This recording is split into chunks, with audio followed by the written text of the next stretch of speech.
from Whitefish, Montana, and today's Mother's Day in the United States, and it's a fabulous day to talk about motherhood and the role it plays in our culture, the role that we get to take on when we dive into that place of motherhood and see where it takes us. So I thought I would present some information today. Hi Kelly, I'm so glad you're here to join me.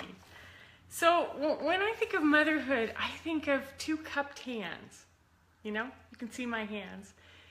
And it's almost like if we can turn on a tap of water and just hold our hands underneath, like when you're in the shower this morning, or when you're at the sink, or wherever you are, just hold your hands and let the water run through it. So the role of motherhood is these two hands coming together and creating a pool, a safe, secure little pool for your child while they are learning to grow up, while they are learning who they are. So the really interesting thing about these two cupped hands is one hand, it's leadership, it's mentoring, it's stewardship. It's like we are taking on leadership on this planet. We are guiding a young soul forward, right? So there's a tremendous amount of responsibility that comes with this leadership role. And we can try to catch some water, but we don't give them very much without this other one, which is that, you know, we're a woman, sometimes even just a girl. We could be 20, 25, 30, 35, 40, you know, at whatever point when we take on motherhood, we are still growing up. We're still figuring out life. So we're deciding who we are as a woman. How do we adapt with changes in our body, changes in our career? How do we take care of a child? And so we're going to make mistakes.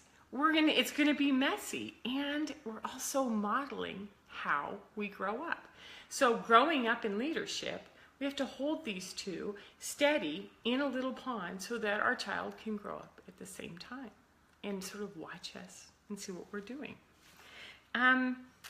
When we hold these two hands in this pond, you know, there's two things that come up for me that are really super important to talk about today.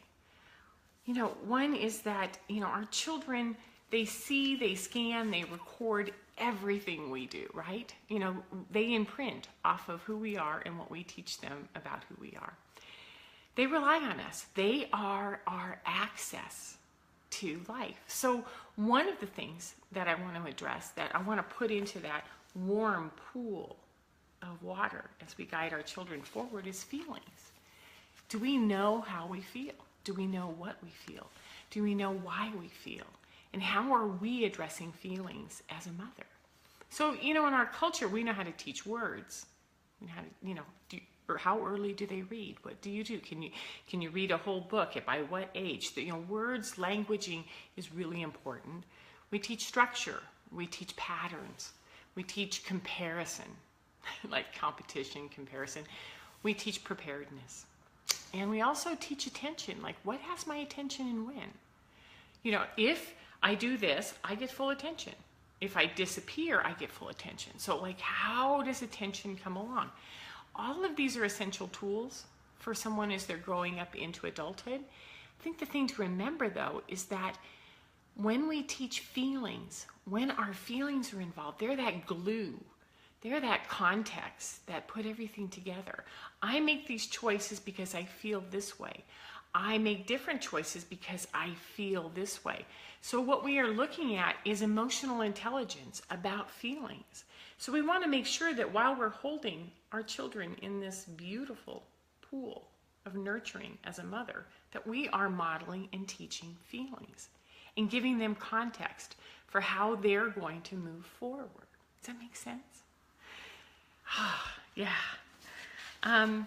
Second is boundaries. And I had a really good friend of mine on Facebook, Melody. She wrote yesterday something I thought was just fabulous. Within the mother-child relationship, do your child a favor. If she asks for space or draws a line, respect it. Otherwise, your child learns to either distrust the world around her, that she can ask for what she wants and it will not be given. Or your child learns that powerful authority can ignore her boundaries. That's terrifying. You know, When a child learns how to set a boundary and they say, I need space right now, Mom, and we don't know how to honor it. And then they learn that, someone in authority, a boss, a parent, someone you put in authority has the ability to plow through your boundaries. Since motherhood is leading and you're growing and you're modeling all at the same time, it's really important to know who you are, and to know that what you need, and to know how to draw your lines. So when we're talking about boundaries, what we want to do is we want your child to understand why you have a boundary. Where did it come from? Why do you hold it there? What do you want to do about it?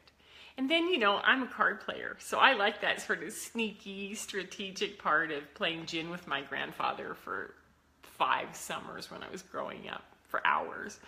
Or cribbage on camping trips. Or when I was in college, we played a lot of hearts and spades, and when we went on ski trips. And then later learned how to play bridge, and I've tried chess and all of those things. And they're strategic. It's kind of like, if I do this, what are they going to do? Oh, I didn't know they had that. Well, I'll try this, and then I'll do this.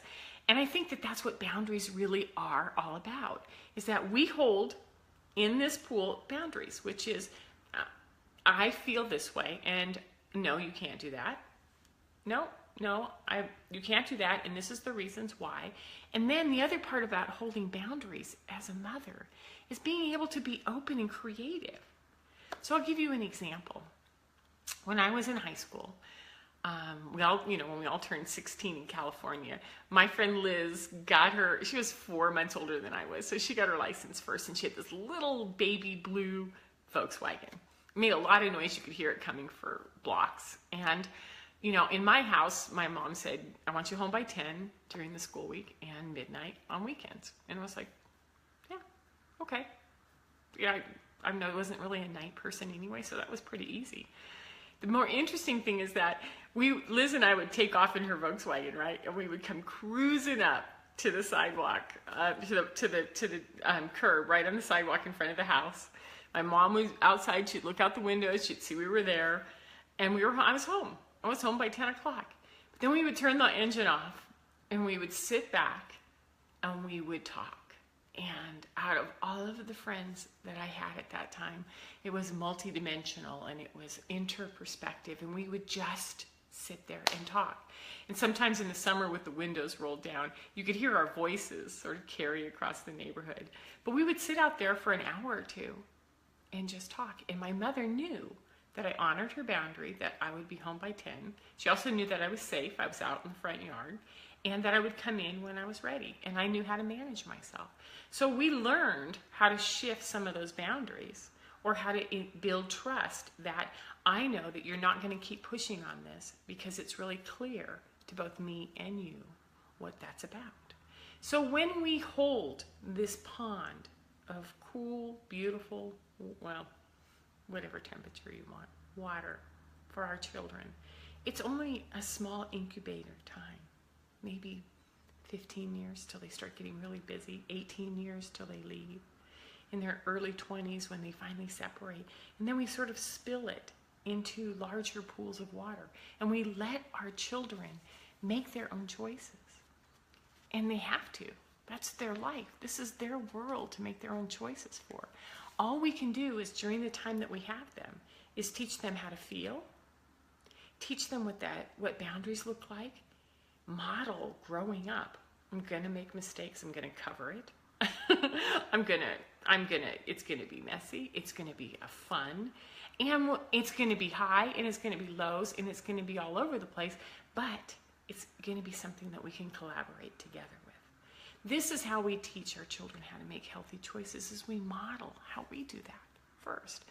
And it's never too late. If you have a little toddler, now's the time to start playing with feelings. Start playing with boundaries. If you have a 20 or 30-year-old, you start becoming more clear about what you want and what you need. And then you let them kind of step in. It's a beautiful path. So motherhood has been, as you can see on the smile on my face, one of my favorite adventures. And my heart goes out to each of you today on Mother's Day, as we celebrate this beautiful role we've taken on to mentor souls onto this planet, and to do it with love and kindness and boundaries. and compassion. Happy Mother's Day. Take care.